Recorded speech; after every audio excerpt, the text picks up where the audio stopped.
Yes, it is I once again, the maestro of education, your dealer of knowledge. Hello, digital world! It is I, he who talks too much, the digital prisoner. Alright, coming at you live, and you heard our little kickoff intro. It's a small, small, small world. Even more so now today than when that song was written. So let's take a look at a few pictures here. You see this one? Do you notice anything? Alright, you can clearly see it says Times Square. So this is in Times Square, New York. Boom. You now see, oh look, it's Mickey D's in Germany. It's Mickey D's in Japan. Oh my goodness.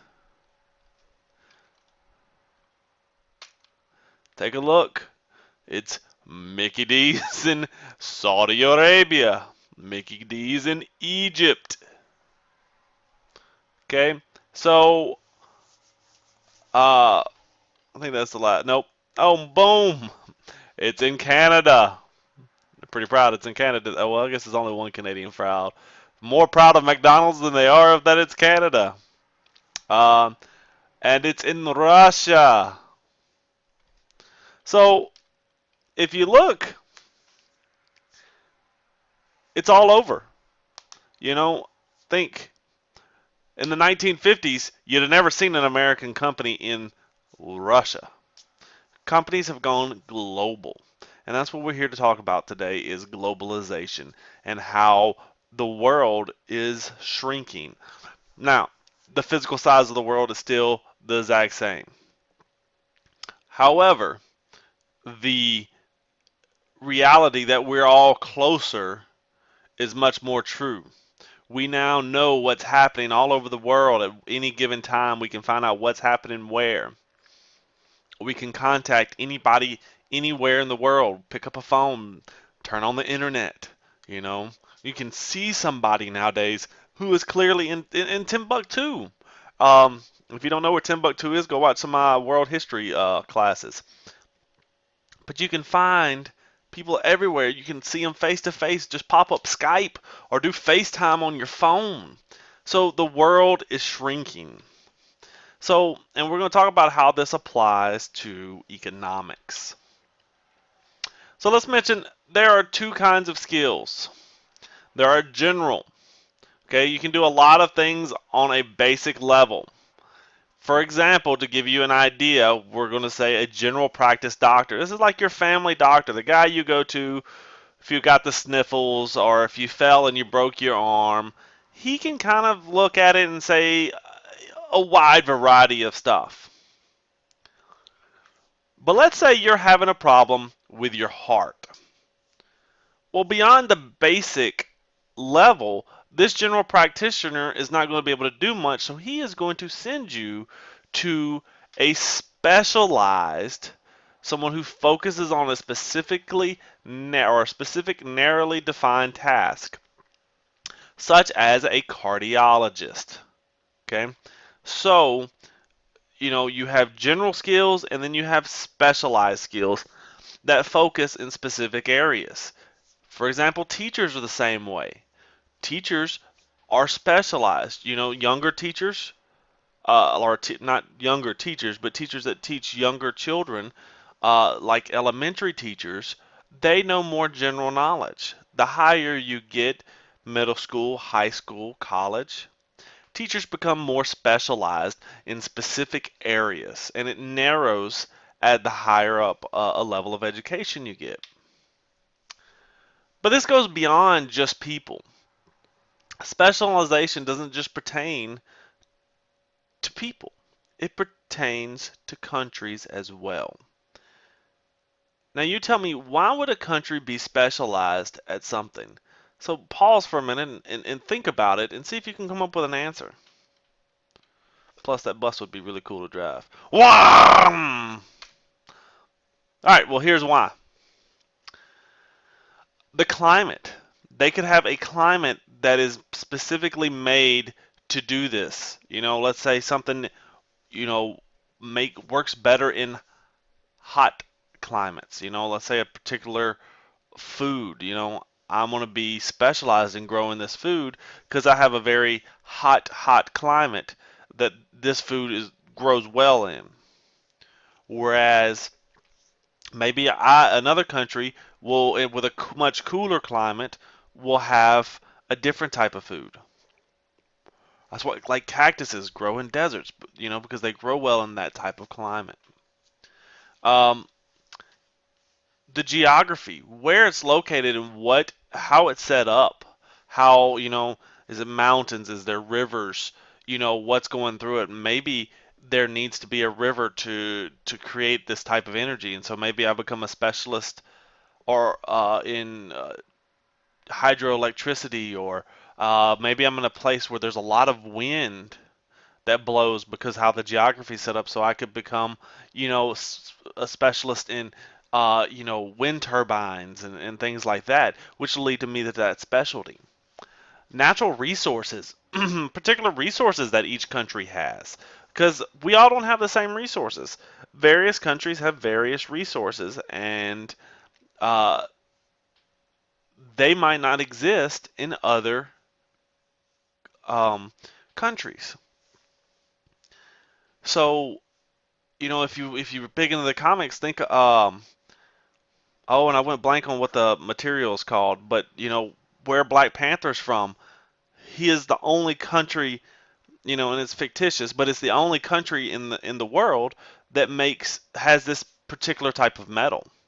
And so it becomes very valuable, and everybody always wants to take over his country, and that's why he's there to protect it. Infrastructure, that's how things are set up. Maybe a country is built in order to fix certain things. It's more industrialized. It has the infrastructure in order to ship things or to build things or in order to move things. Uh, and I gave you some examples here of some of these. Canada, look at all the forests they have. So they're very good with, could be specialized in lumber and different things that deal with lumber. The Middle East has a lot of oil, so it specializes in a lot of things dealing with oil. That's a beautiful picture I took while I was in Canada. You can see the forests. All right, international trade. Global specialization is dependent on international trade. If a country specializes, it takes their resources and they specialize on a particular good, and they don't make everything, but they focus on those specialized, because they're not being general, they're now becoming specialized, they're doing what they can do best. Well, they're going to depend on other countries for the things that they don't do best, for these other things that they've not focused on because they focused on their specialization. And so whenever the protectionist policies come about, like tariffs and so forth, this hurts this global specialization, this part that, we're all one world and each country is going to specialize on it, just like in a factory. Think of the whole world as a factory.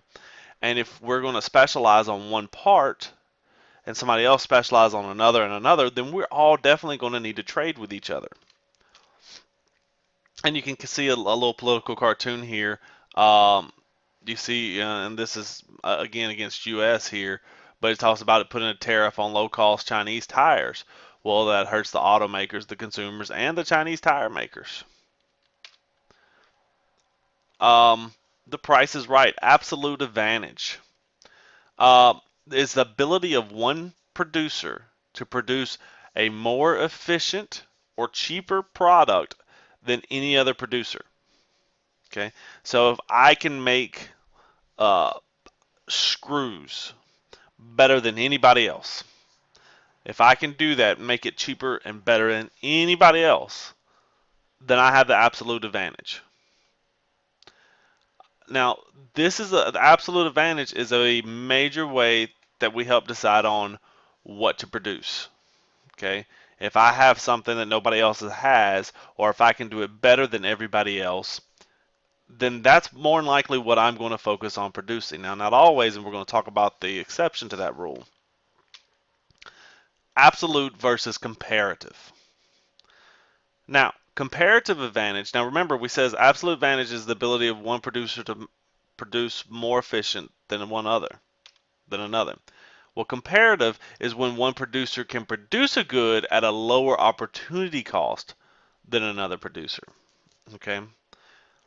Now, not more efficiently, but at a lower opportunity cost. And remember, opportunity cost is benefits of the best alternative option that are given up by a particular decision. So let's say Drew Brees, who, in my opinion, is one of the top quarterbacks in the NFL today. You know, argue with me or not, he's broken lots of records, and he's going to continue to do so. Now, Drew Brees, let's just say, for argument's sake, he is the best quarterback in the NFL. He has an absolute advantage. Now, let's say he's also the best water boy in the NFL. So he has absolute advantage at being a quarterback and a water boy. Now, in order to be the water boy, he now has to give up time being a quarterback. So he is going to lose a lot of money from being that he would have spent as a quarterback, that he would have gained this economic gain as a quarterback. So his opportunity costs would be greatly increased if he chose to do the absolute advantage and be a water boy. Whereas if he chose to do his quarterbacking, and then let's say somebody who, let's just pick somebody else who had a job at Walmart, that they took the job and became the NFL water boy. So now that person gave up a lower paying job, took a much better job, so they had a much better opportunity cost because they're giving up very low end stuff in order to be able to do this. They have what is known as the comparative advantage. Okay? So they would have the comparative, even though Drew is the better, he has the absolute advantage of being a water boy. This, we'll call him, Bobby Boucher, has the better has the comparative advantage. And so it works out that Drew Brees would be the quarterback and Bobby Boucher would be the water boy. Um, it's not always best for a country to produce the product even if it has the absolute advantage. Just like it wasn't best for Drew to do that water boy position. Uh, but what can make this difficult are regulations, okay? The various regulations that are set up under various governments. All right, so until next time, when we'll talk some more about globalization. Deuces!